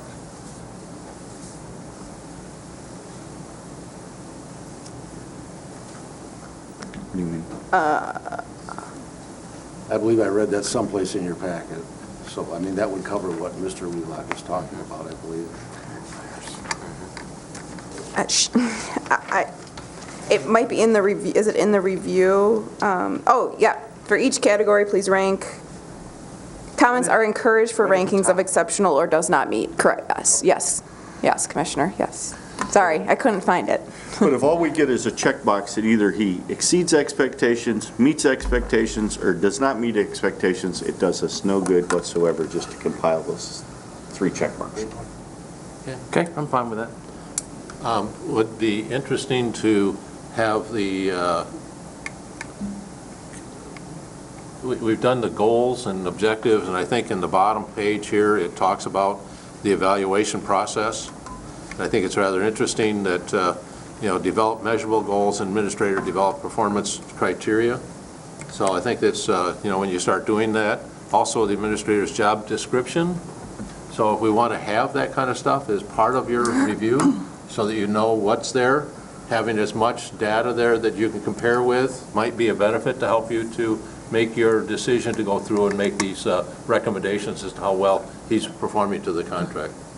And I would ask commissioners to take time to review the administrator's reports that we get monthly. Yep. And he talks about in multiple different fields of what he has been involved in during that week. And if you don't take the time to review that information and you just try to go down through and put check marks in the boxes, we will not come up with a valid evaluation. One of the other things that they talk about is whether or not, when we do this review, as to whether or not it's in closed session, or you want it to be an open session. And Dave, do you have the right to be able to make it closed? Yeah, it's up to me, and I would ask for it to be in closed session, because I think... So we know that when we do these things are being presented, we're going to be going into closed session to be able to discuss these reviews. That was the other point I was going to make, is that the only one that can request that this evaluation be examined in closed session is Dave. Right. Dave? I just want to point out that the purpose, the reason my contract includes, at my insistence, that we sit down once a year and have this evaluation, so it's so that you can talk to me, outside of all the issues, out of everything that we talk about, from one subject to the next, about, is there anything that, I could improve? Is there anything that I'm not doing for you that I should be doing? And obviously, I'm going to try and do everything that I can for you within my power. So it's the clearinghouse. It's the once a year to talk about what about our relationship, how are we doing, And, whatever you can do to help me to, improve. I could take an attaboy every now and then if I did something right, but it's mostly to find out from you if there's anything really wrong that I need to pay attention to and get straightened out. And if there's nothing, if everything's working along just fine, don't be afraid to say that too. So, that's the whole idea. It's not a watershed moment. It's an annual, let's talk about it. Okay. All right. We have a motion made and seconded to move forward with the written review process. Jen was going to distribute those to commissioners tomorrow. That's what she said. And we will have them back to her for evaluation prior to the Resource Management and Administration Committee meeting. Just to clarify, do you want it reported out at Resource Management Administration? We'll do it in the It's closed going to be in session. closed session. We'll do it. Right, so I need it, A week before that. yeah. Okay. Which means realistically, she needs it next week. So it needs to go to you no later than Public Health and Safety. Right. Yes, Wednesday right. before, so that's the Public Health and 3rd or Safety, is a something? week before. 2 weeks from today. All right. Yeah, so it gives you 2 weeks. Charlie? Just a question to Jen, how did you come up with this evaluation? Where's it from? I actually, last year, talked to the City of Traverse City, TCAPS, NMC, Beta, Clinton County, Branch County, Midland County, National Association of Counties, the MAC, and also the HR, National HR Association, and compiled things together using all those sources. This was actually a very common review used with the MAC and other county administrators. So this is used elsewhere? Yes. Okay, thanks. Yep. I did not create it. Okay, I didn't know. Motion made and I think I seconded. changed a few things to adapt to us, but I did not create the document. Motion made and seconded. All those in favor say aye. Aye. Opposed, the same. Motion carried. Thank you, Jen. Thank you. I'm not done. Our first approval of a labor contract. First of many, we hope. If you would outline that contract, please, Jen. This one is for AFSCME. AFSCME is our supervisory unit with our general employees, and this unit actually negotiated last year. So they have already accepted the new health insurance plan, the reduction in 3 personal days, as well as the 3% reduction in the defined contribution retirement plan. That all took effect January 1 of this year. So they had already agreed to all of the changes. This agreement includes a 1.5% wage increase for next year, as well as all the reductions from last year, or from 2014, sorry. So. Charlie? Motion to approve. Support. Motion by Rennie, supported by Limcool to Immediately. immediate approval. approve the contract for immediate release. Further discussion? Roll call, please, Lana. Max Bauer. Yes. Lemkool. Yes. Lathrop. Yeah. Inman. Yes. Thomas. Yep. Rennie. Yes. Wheelock. Yes, ma'am. Thank you. Hopefully, we'll see about 12 more similar contracts very soon. Okay. Just want to say thanks to the supervisors for approving this. And thanks for the staff for the effort. because Oh, boy, I know. this has been an ongoing effort, and as, you know, we've talked about on many different occasions, whether it be here, whether it be in budget sessions, the 17% increases in health insurance and 21% last year, those are hard pieces for us to swallow, and they're hard for our employees to swallow. And we've been able to negotiate contracts that have been acceptable to them, and everyone that's involved needs to be given credit for that. Chuck? Yeah, I would second that. I applaud the employees for looking at us and stepping forward at difficult times. I hope we can do something more for them later. Okay, the next object is the order of the general fund trial balance. Dean, do you have any comments? Just a few. This is your main operating fund, the general fund, through 10 months of your fiscal year, which is the calendar year. Lots of numbers on page 37. I think more importantly, if you look at page 38, comparing the revenues to date with a year ago, same 10-month period. Good positive collections with tax revenue, actually ahead of what we had through 10 months a year ago, $339,000. The state grants are also up over the prior year, primarily due to the liquor tax distribution. And you'll note on here there is a revenue sharing payment of almost $74,000. The probably the most, the unfavorable variance is the reduction in the indirect cost revenues, but that was a budgeted change. Our indirect cost revenues have been decreasing, but those are in line with the budget. On the expenditure side, we're to date higher than where we were through 10 months. Most of the variance is in the reallocation of the defined benefit retirement charges. And of course, our contributions to the retirement system are higher this year as well. But that's explained in the notes. Under general government, we had a timing. We paid the Lafreniere Building Authority debt earlier this year than we did a year ago. That's part of the $348,000 increase, but that's an item that's in the budget that corrects itself by the end of the year. Probably the other significant item is under other. It's the insurance. In the prior year, we had a huge net asset distribution from MMRMA that was $563,000 that reduced our appropriation to our insurance fund. So those things, do cause a significant change or variance in the numbers, but as long as we can explain what those are, I think we're giving you the information that you need. And then the transfers out, just the timing of how we're incurring costs in some of our places that we appropriate funds to.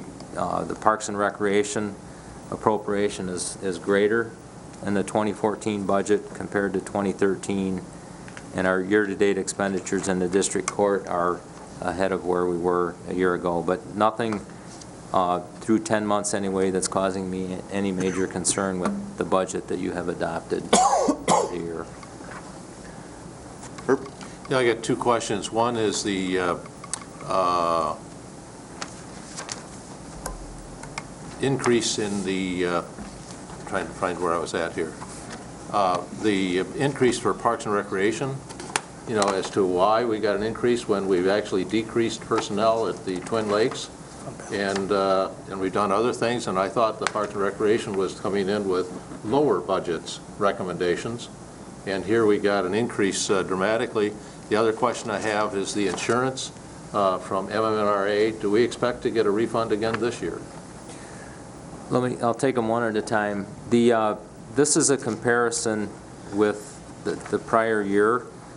We are, the Parks and Recreation actual performance for 2014 will come in under what's budgeted because of those personnel changes that you noted. We appropriate these amounts on a quarterly basis, and the appropriation to Parks and Rec in 2014 was quite a bit higher than it was in 2013 due to the allocation, again, of the defined benefit retirement costs. The second question is harder to answer because we're bidding out insurance. So I can't tell you. I do know that we would receive a net asset distribution from MMRMA if we stay with them, but that's contingent upon renewal with them. So. Okay. Yeah, they're not done. We don't need a motion to accept this, so let's move forward with the budget adjustments as outlined by the director. Is there any of these that you want to talk about specifically, Dean? Or? The first one on page 41, we wanted to reduce the use of fund balance in the 2014 budget. This was Dave's recommendation, and it's a sound one because of the fact that we don't want to budget more fund balance. When we look at 2 budget years. We're operating in 2014. We're proposing a use of fund balance in the 2015 budget at this point, and those proposed uses of fund balance in both years would put us below our 15% target in the subsequent year, in 2015. So this is a reduction in the amount of fund balance that's budgeted in 2014 to keep us above that target. We know that we're going to come in or beat the budget in 2014, but at least this is a conservative amendment to make sure that we're not budgeting more fund balance, or at least an amount of fund balance that would put us below that 15% target at the end of 2015. You remember we had $1,580,000 something in our use of fund balance number when our adopted 2014 budget. This reduces it by $215,000 so that we're within the 15% overall for the 2-year period through 14 and 15. And Dean's done a reprojection on the whole thing. He thinks that our number is going to be closer, instead of $1,500,000, it's going to be closer to $650,000 or so. Is that right? 700,000. 700,000. Yeah. So this is just taking a piece of that, just to make sure that all the numbers look right when we do the adopted budget. Motion to approve the budget adjustments as presented. I have a motion by Inman, supported by Renning. Further discussion? Those in favor say aye. Aye. Opposed, the same. All right, motion carries. Get the right page here. All right, this would bring us, we have no unfinished business. Oh, I'm sorry. Administration. Administration. Appointment recommendations to boards and committees. Mr. Chairman? Yes, ma'am. I would move to waive the term limit requirement and reappoint Rob Baccachalupi for the 3-year term on the Beta Board, beginning January 1st, 2015 through December 31st, 2017, and reappoint Stephen, please forgive me if I can't pronounce this, if I don't pronounce this correctly, Stamel and Rob Lajko to the 4-year term on the Building Code Board of Appeals, beginning January 1st, 2015 through December 31st, 2018, and to reappoint on the Department of Human Services Board Mary Pat Randall to a 3-year term, November 1st, 2014 through October 31st, 2017, and for the Land Bank Authority to reappoint John Syke and Heidi Sheppy to the Land Bank Authority for the term January 1, 2015 through December 31st, 2017. Also, the term of the Brownfield representative, Ross Richardson, which is what, through 12/31/16. Have I got everything right? So far. Am I missing anything? I think you covered all of them. Okay. I have a motion. Do I have support? Dan?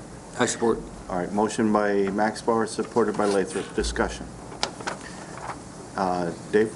I don't know, but as I read this, I was wondering if we need to also reappoint Van Sumer and Eckhoff and Scott Joseph to the Brownfield Authority. Is that what you're reading? She didn't mention that, but we should. It's not highlighted, so I didn't read it, but All are interested in reappointment and have only served 1 term or less. BRA staff is recommending I'm absolutely fine with that. Yes, add the Brownfield Redevelopment Authority 3 terms for Hal Van Sumeren, Mark Eckhoff, and Scott Joseph. It's not Hal. It's Van. Hal's the dad. I'm sorry. Hans. Hans Van Sumeren, thank you. Okay. All right. Okay. I'm getting there. Okay. Okay, we have a motion Are on we the there floor. We have a finally? second. Okay. The second is okay with the amendment. The only comment that I would make is I thought we had abolished all of the term limits for county appointments a long time ago. No. No, it was. Nope. We They're kept there. it in as a guideline on the second look. They're there. Okay. We have a motion made and second. Further discussion? Those in favor say aye. Aye. Opposed, the same. Motion carries. Okay, Administrator's Controller Report was distributed. David, do you have any There was comments? another section on this. Two sections. We got two more sections. Well, Number 2 and 3, it says 43, page 43. 44. So, We need to set up committees, All right, ad hocs. sorry about that. Okay.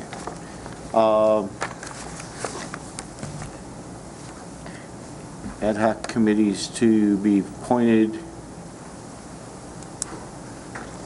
to select airport commission individuals, brownfield No, redevelopment? I just did Road Brownfield. Commission No, that's and what I Skip thought. them. Review requests for appointments, necessary ad hoc committees for interviews. But I don't have a list here of ad hoc committees that need to have additional appointments. Mr. Chairman? The only one Yes. would be airport, I think. Or not the airport, but, Well, there's another portion on page 45 where it talks about additional information is being prepared on the following and will be presented at a later meeting. This information is for information only, no action. Mr. Chairman? Yes. We've done the brownfield redevelopment. The only thing we have left are the Airport Commission, Commission on Aging, Parks and Rec, Planning Commission, and Resource Recovery Council. Parks and Rec Commission is really going to be a slam dunk because we have 2 openings and 2 applicants. So that's going to be a fairly short interview, or we could just make the appointments. let's make the appointments. make the- Okay, I would move on to appoint Jerry Leroy and David Grams to the 2 Parks and Rec Commission openings. Second. All right, we have a motion made and seconded to appoint these 2 individuals to the Parks and Recreation Commission. Is there further discussion? All those in favor say aye. Aye. Opposed, the same. Who's open on the airport? That would, It says 2 expiring terms terms of expiring. Eckhoff and Arms. Arns. Yeah. But we've received, Both are interested in reappointment? Right. but we've received other applications. Schrader says he's being transferred and cannot be able to do it. I didn't appoint him. I appointed David Grams and Jerry Leroy. Those are the only 2 applicants we Okay, had. all right, okay, just checking. Okay. Yeah, David is, or I'm sorry, Mr. Schrader is headed out, he's a Coast Guard guy, Okay. February. Do we have applicants on file for those boards? No. As I'm back No, down. for the airport board. I'm back down to the bottom page on this diagram that says, review the request for reappointments and restructuring and make recommendations set at necessary ad hoc committees. I think we need to have opportunity to interview these individuals, whether they be reappointment or whether they be new applicants. And just because, I think the discussion that we've had over the last few years is just because someone is sitting on that board doesn't mean that we should not interview both that individual and new applicants for all of these positions. So I think, the fact that we only had 2 applicants for Parks and Rec and we have 2 openings, that one I guess we can deal with. But I do believe that we need to set an ad hoc committee meetings to review these other applications. I agree. So I would volunteer for the airport commission. ad hoc committee. I would like to be on Commission on Aging, please. Can we do this, you want to do this as one? We can do it as one committee. Probably and as interview 2 both. committees. Yeah, Larry sits on Commission on Aging, he'd be good for that, too. Larry sits on Commission on As Aging long as you're and going to do Airport airport, may as Commission. well. Yeah. So we just need one other person. Dr. Dan, you want to jump in? I'll do it, yeah. So I'm available for any of them that you want to appoint. What's this for now? Interviews for. Airport, Commission on Commission on Aging, Aging. Planning Commission, and Resource Recovery Council. So do we want to use the same people for all 3? That's my question. All 4? I'm not sure. I'm That's thinking a lot of we'd be better interviews. off to It's a lot do of 2 interviews. committees. Let's do the airport and And the Commission on Commission Aging. on Aging together. All right, And then and separate then the the other others, they can do, All right. I'm a pilot, so I'd like to be on the airport one and Commission on Aging. okay. So, yeah, Yes. Max So you Bauer, 3. Max Bauer, For Lathrop, those and 2, and you Inman. guys can for the airport and Volunteer planning. for others. Yep. All right, Commission on then I Aging. guess my, I didn't hear what transpired here. What's going on? Commission on Aging and Airport Commission, the interviews will be done by Inman, Lathrop, and Max Bauer. I prefer someone different. Why? Because you're on the committee now. Put some new people there and let's get going with it. You're going away. The issue of having someone there is that you understand What goes on in the goes on in committee. the board and who sits on there and Lathrop is who not has on the either one of strength. them. And I'm not on airport. Talking about the other two. Yeah, well, we need people that understand what's going on. Yep. So you're saying no one else knows what's going on? all right, I would, Didn't say that. What's your point? gentlemen, please.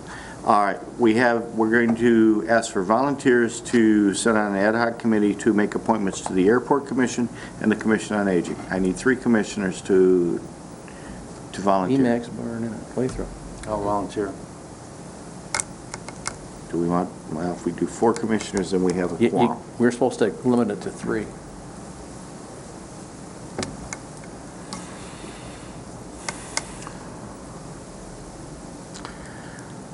Your call, Mr. Chairman.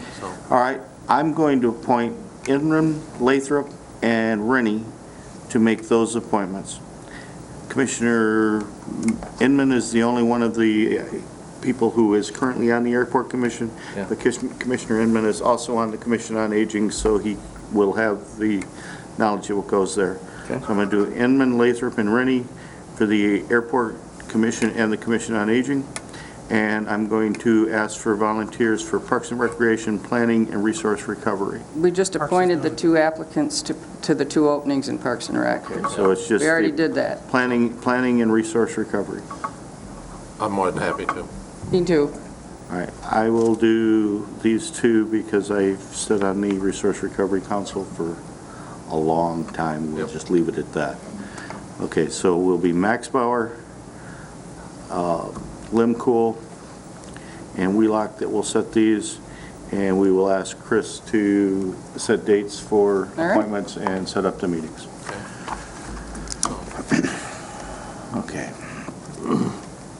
Next is the Road Commission, that we set up a special board meeting for that, or before another meeting, before one of our other meetings, we might be able to do it before that. And her recommendation is 3:30 before Public Health and Safety. I'm not sure we have to go that far for, but, we can. I mean, we can do it. You're only going to have, what, 4 interviews? No, there's 6. 6. There's 6 people. So you should be able to do that in an hour. No, you won't get 6 in an hour. Oh. Hour and a half at the most. I mean, if you do it at 3:30, then you're going to have an hour for break for dinner, if that's what you want. Eating is overrated, although I do it well. Do we have a recommendation?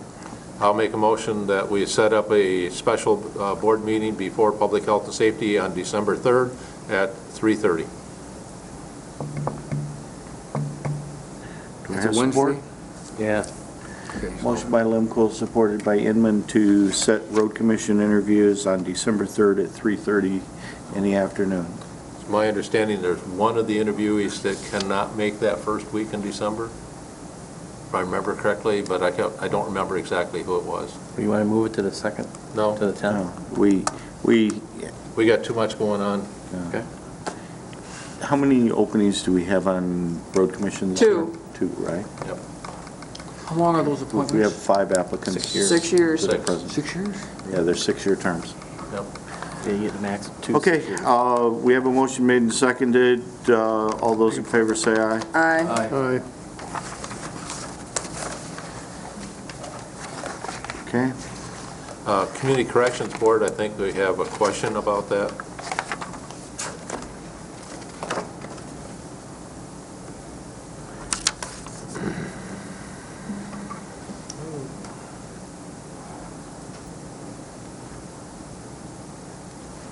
Community corrections is, all terms end in 2014.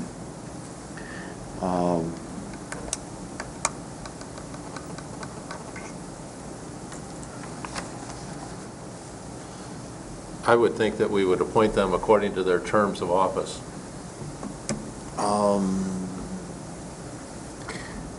Community Corrections Board is made up of interesting cross-section. Yeah. I do sit on that board on your behalf. But you have representatives from the Leelanau County Jail, the Antrim County Jail, one of the sheriffs, one of the prosecutors, you have a district court judge, a circuit court judge, you know, in addition to amount of staff that's involved. There is only, I believe, 2 citizen-at-large positions on that board. You know, so you will have the opportunity, if you choose to interview and make the appointments for the citizen-at-large positions. And we can have Sharice talk about that.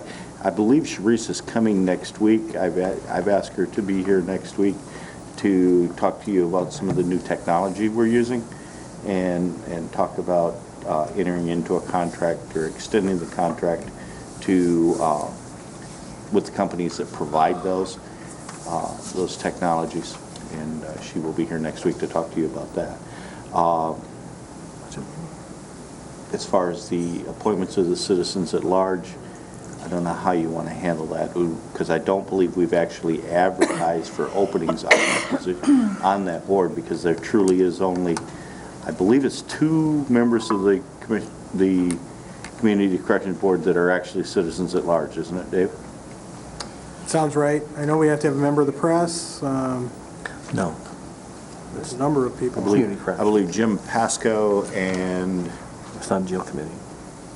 No, I can't think of the lady's name. She's right across from me the other night. She... Senior moment? But the lady has a long history. She was involved in the State Department of Corrections as a corrections officer in the state of Wisconsin. So I know who you mean. Yeah, and Yeah, she lives in my neighborhood, and I can see her face, but I can't think of her name. And I apologize. Another. But I guess what I would do is I'll speak with Chris about advertising for those positions, and we will review with Sharice. But I think the other ones are pretty much statutory. They are elected officials or staff that are required by the state. You know, historically, I've had a lot of comments, not all of them flattering to the Community Corrections Board, about there being a pizza party. But the fact is we cannot collect any state funding to operate community corrections without having that board in place. So, but And then Public Works, she's going to get back to us as to how we want to do that? Right. Okay. Yeah, I think there's like 4 of them here that we still have to figure out how we're going to handle. Veterans Affairs, Recovery, Advisory, or Community Corrections, the EDC, and the BPW. And then I also believe that we have a beta board appointment coming up also. Well, you got appointments for county commissioners on each of those boards after the first of the Those year. will come in after the first of the year. Those will come, you know, hopefully at the January 2nd organizational meeting, depending on how that works out, so. Yep. Okay, so we're going to speak with Chris, and she's going to evaluate other committees that we may have to make appointments to before the end of December. Okay. Okay. Backing up. Do you want to appoint the chair of the ad hoc committees? Sure. I'll make you the chairman of the Airport Commission on Aging one, and I will chair Planning and Resource Recovery. Okay. Brings us to, we have no unfinished business. We have new business requested. Commissioner Max Bauer asked us.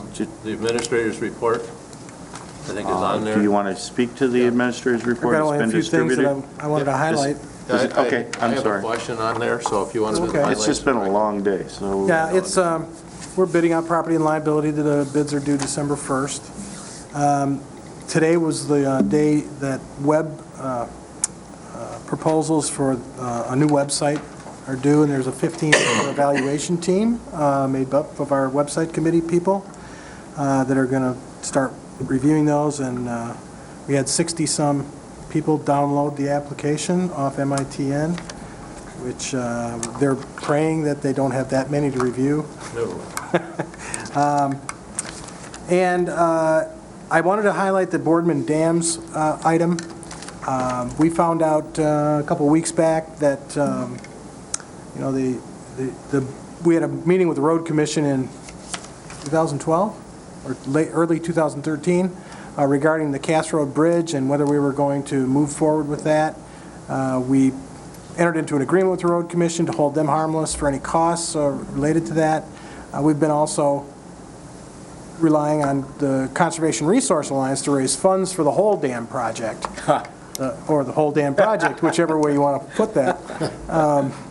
But the bridge itself is very hard to raise funds for. They've raised money for the design, which was about $300,000, but there's another $462,000 that has to be raised to pay for the 5% local match on the $3.1 million grant, which looks like it's going to be about a $4.8 million project? Or was it 4.6, Jim? No. High money. The whole MDOT, the whole project that MDOT is working on.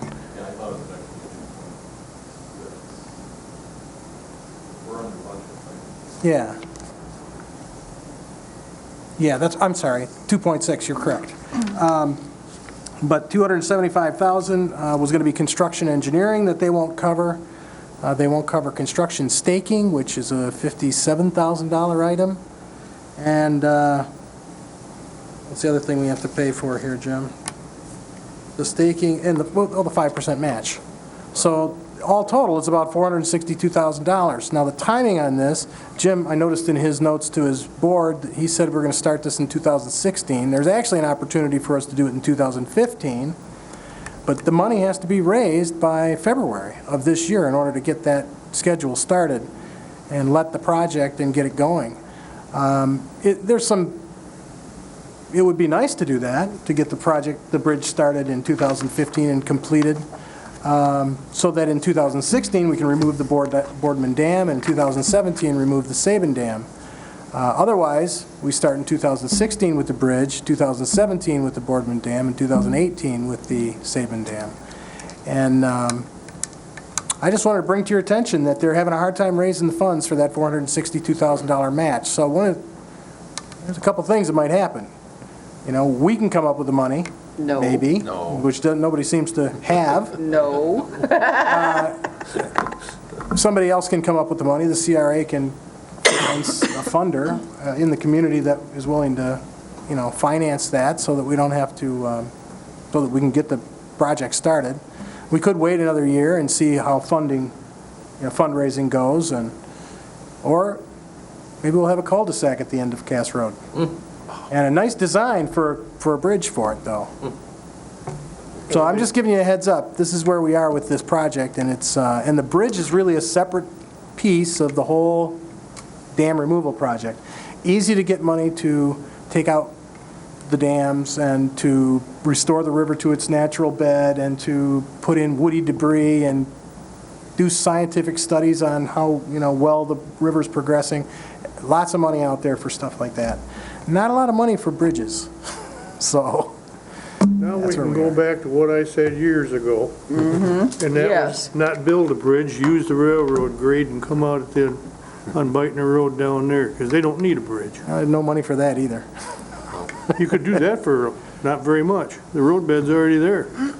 The challenge is going to be the school system has requested that we do that. None of their business. So maybe we go to the school system and ask them to Write a check. Write a check for it. Sure, it's none of their business. Then they cough with the money to be able to put that road in, if that's what they want. We do not have the money. Well, I didn't want to get bogged down in that item, but I did need, I thought it was important to highlight. Move the damn bus garage, I know so they won't Yeah. even use it. Well, that's their challenge. Well, Yeah, but they need to come up, if they want that bridge in there, I don't think we got the money to do it. I thought it was important to highlight that for you, and the only other thing I really wanted to tell you about has already been mentioned, which is the illegal dumping sites have been removed from Grand Traverse County. Wonderful. I just want to make it clear that we're not on the hook for that. We don't have to do it. No. the money to build the bridge? I don't think so. All right. No, We don't have to build the bridge, we have to take the dam we off. have, yes, Have that to we take have to dam do. off, yeah. Charlie? So essentially, we could have a situation where we don't build a bridge but take the dam up. Yes. Yep. And there will be a river there and no bridge. But it'll be rerouted to its historic channel and all that. Right. But just no bridge. Correct. Right. Thank you. Well, a lot of people feel that way. Okay. No kidding. Moving right Did you have a question, Herb? I agree. Did you have a question? Let's put our money and our efforts into the Hartman-Hammond crossing. Sure. East-west crossing mobility. East-west, yep. East-west crossing mobility. That's what they need. Yep. Herb, did you have a question on anything else? That was what I was. Okay. I just wanted that highlighted. So, I thank you. Okay. Everybody's okay down to where I'm at now? I think so. All right, no unfinished, new business. Commissioner Max Bauer asked to talk about the policy for canceling meetings. Yes, and I bring this up for future chairmans of the boards in what we can and cannot do. I was driving at the corner of Front Division, and I hear a horn, and I roll my window down, and Herb is at the stoplight next to me, and he says, "I've canceled tonight's meeting." I said, "Why? We have a quorum." And he said, "We have too much on the agenda." And I got to thinking about it, and I don't think having too much on the agenda is cause to cancel a meeting. Now, if you don't have a quorum, I think that's a cause to cancel a meeting. Or lack of agenda items. Or lack of agenda items if you don't, if you've got nothing to discuss. So, Mr. Forsyth, if you would. Yeah, that's, in a nutshell, that's what the policy says, and the policy's in 13.1 of the board rules. I'll say that the cancellation of the meeting, there was no violation of the Open Meetings Act, so there's no worry that it was done illegally. But the board rule does say that it's the chairman of that committee's decision to cancel when there is either no business or the business is, I think the word, insubstantial. And obviously that wasn't the case there. So in the future, it's the chairperson's call, that committee, and you should only do it when you have no business or it's insubstantial business. We didn't have a chairman or a vice chairman, and there was only 4 people there that were going to be there, and I felt that we needed a full quorum to be able to do it, so I decided I was not going to attend, so therefore there was no quorum. That's right. Well, that's fine. I just wanted to know for future reference. I mean, And you're right. And I like the clarification. I appreciate that. Thank you. What I think should have happened is that we should have met, we should have appointed a chairman, and then decided to cancel it or not cancel it as a group. I think I'm right in that? Yeah, with the situation we had where I believe Larry was out of town, Dick is the vice chair, he's sick, and then it was assigned to her. What really should happen is, when faced with that situation, you just have the meeting, and under Robert's rules, you appoint a chair to run that meeting. Yeah, so it, Under normal circumstances, you're right. Well, Yeah. I think this is an important point, that just like we are obligated to vote on certain issues when votes come up, this is the same thing. Just because you don't feel like being there, or because the chairman did not indeed have the power to make that decision according to our board rules. And to say that now I'm not going to show up because I won't have my way, so I'll just won't show. I don't think that's laudable. I think you have to show and do the right thing according to the board rules. According to the law, you never have to go to any meetings. Right. Nobody can Well, force. then, okay, then if we're to do that, gentlemen, then we can play a lot of games that way and not show up and fool with quorums. I just don't think that's the heart of this board. That's the first time I've missed in 20 years. We don't do that. I think our attendance records for each of us is exemplary, considering how many meetings we have and how long some of us have sitting here. Well, I appreciate knowing how to move forward. Yeah, and I think that's fine, and we will move forward. As I think last Wednesday I was probably about in Houston, Texas at that particular point in time, but that wasn't going to reach. All right, this brings, oh, go ahead, Charlie. I guess my only point is that does leave a chance for a chairman to cancel a meeting based on other items. I think we should address this and have more specificity as to when, as Commissioner Lathrop indicated, when this could happen. Well, If I don't like who's sitting there that night, I can say I'm not coming and then not have the meeting. I believe the board rules say that they can be canceled when we do not have a quorum available or there is insignificant or Well, when there's no insufficient business, amount or of there's business. insubstantial business. And that's the discretion of the chairman of the committee. Right. Chairman of the Right. committee. But that standard wasn't met. It wasn't met. Okay. You're right. Moving forward. This brings us to the second opportunity for public comment. Is there anyone wishing to make public comment at this time? Seeing none, Commissioner Committee reports. Chris? We had a Commission on Aging Finance Committee meeting, and we have decided as a committee, Finance Committee, to recommend not increasing Commission on Aging fees next year, but we are going to take a look at next year at raising fees. But I just wanted to let everybody know that has to still go to the full Commission on Aging Board, but as of right now, no fee increases for Commission on Aging in 2015. Another item that came up in committee this morning was bidding out our vehicle maintenance contracts. And I talked to Mr. Cook about it. There might be, now we have awarded the vehicle contract, or recommended awarding a vehicle contract to a local business. But there might be an opportunity to partner in the future, and it ought to be looked at, but we've awarded a 2-year contract, so I'm not saying let's cancel the contract. I'm not saying that. I'm just saying there's an opportunity that we might be able to work with the Road Commission in the future. I talked to Jim briefly about it before the meeting,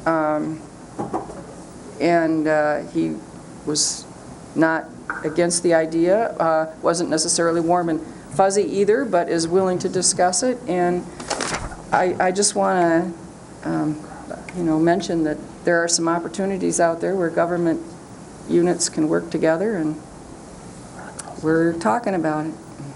That's it. Conservation District met Monday. It's interesting because they've had to lay off an employee who was not there that did not have contracts to resolve or to work with. So they only have staff at the Conservation District that have anything to do with a contract that they can perform the money, their work for.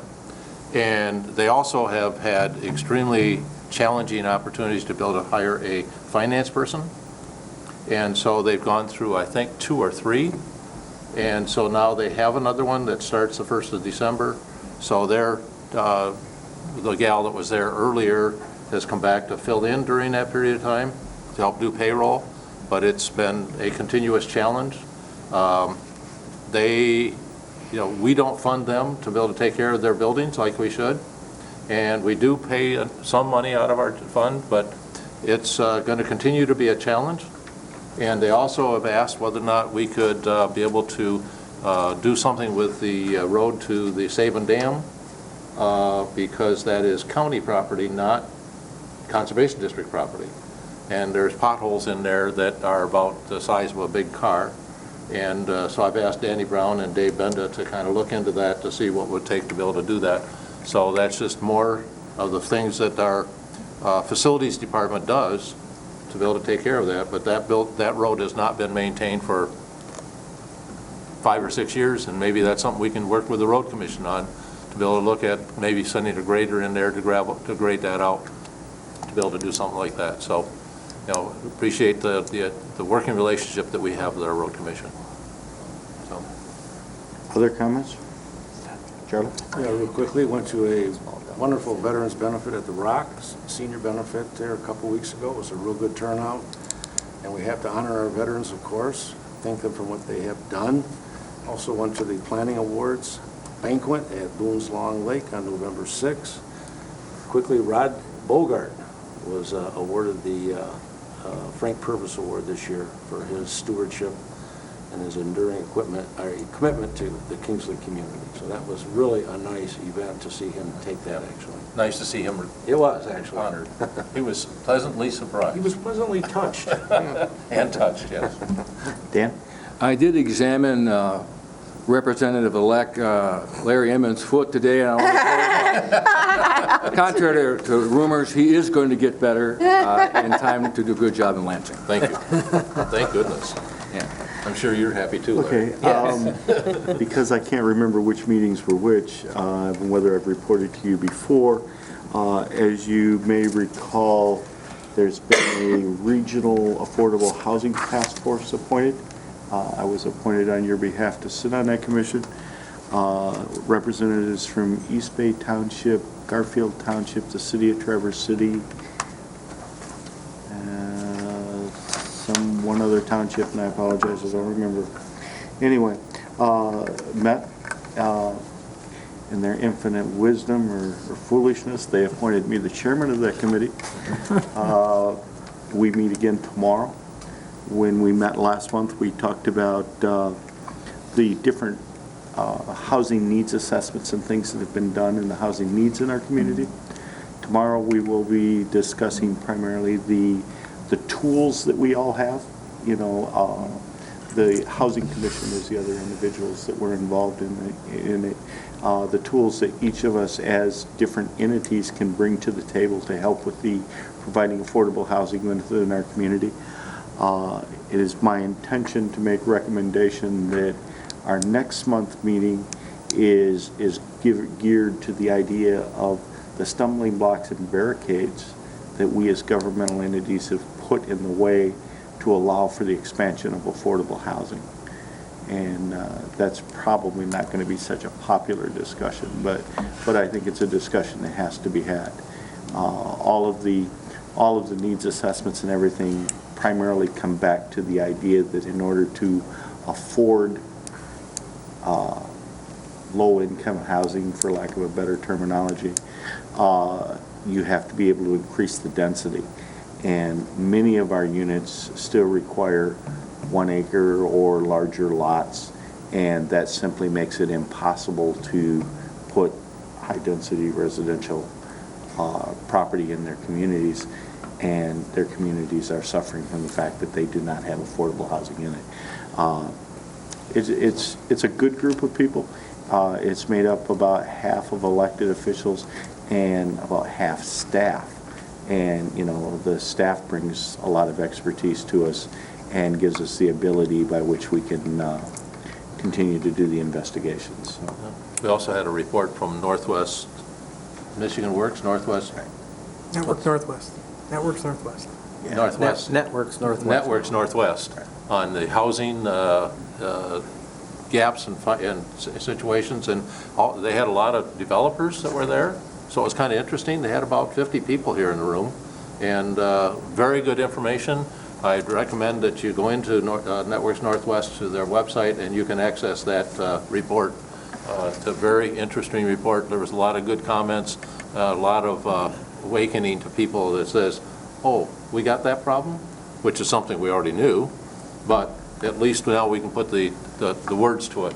Oh, we knew it, we just hadn't admitted it. And we hadn't admitted, we hadn't done anything about it. You know, and it's interesting because, you know, having just drove across the country, you know, I see cities that do not have our situation. I think that's the big thing, and that's the big fight that we have with MSHDA, is the fact that in most communities, the core of the cities, the core of the urban areas, are vacated or blighted to where they are easily used to attract affordable housing.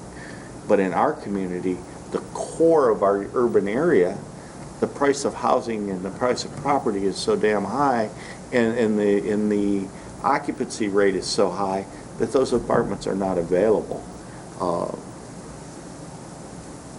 You know, one of the things that was discussed was that the city of Traverse City in their wisdom tried a little pilot program about a year ago where they allowed for the accessory dwelling units to be constructed in one of their neighborhoods.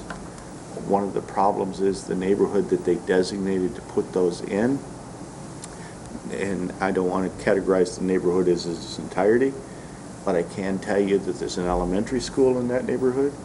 That elementary school has the second lowest per capita income in this Traverse City Public Schools district. Over 50% of the kids that attend that elementary school qualify for free or discounted lunches. So to the point that the state has come in and the state is paying for free breakfast, lunch, and a snack for every elementary kid that's in that elementary school. Well, the people in that community and in that neighborhood do not have the ability by which to develop an accessory dwelling unit because they can barely put food on their table. You know, so, and if they have an accessory room that they can rent out, you can bet they're already renting it out and they're not telling anybody. But, you know, the wisdom behind, you know, brings me back to what we're going to talk about next week, is where the entities have created barricades to increase the density because they've decided they're going to try a pilot project, but in the community in which they put it, they can't possibly succeed with it. So at least that's my opinion. You know, I'm not sure that everyone on the committee agrees with that, but that's certainly my opinion. When you put into that type of a community the opportunity to develop accessory dwelling units, and the people simply don't have the ability by which to do that are residing in that community. So that's my soapbox for that subject, and we'll move on to something else. If there are no other committee reports, are there notices and announcements? Reminding everyone that the Board of Commissioners meeting next week will be held on Tuesday instead of Wednesday to allow board members and family members to travel for the Thanksgiving holiday. And we have a special board meeting on the 1st of December. And we have a special board meeting to review the budget on December 1st.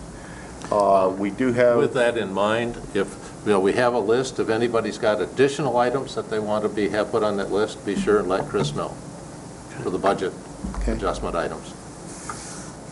I will entertain a motion to go into closed session for we the have to have public, or I guess we did, didn't we? Yes, we did. I think you did. Yes, we did. Yep. Yes, we did. We have to go into closed session for the purpose of discussing labor negotiations. Do we expect a decision to be made coming out of this? Nope. Probably not. Okay. We'll have a roll call vote to go into closed session.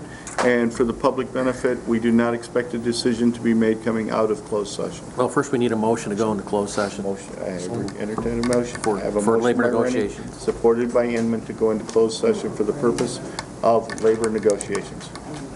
Roll call, please. Lemkool, Yes. Lathrop, Yeah. Inman, Yes. Thomas, Yep. Rennie, Yes. Max Bauer, Yes. Wheelock. Yes, ma'am.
Okay, I'll go right up there.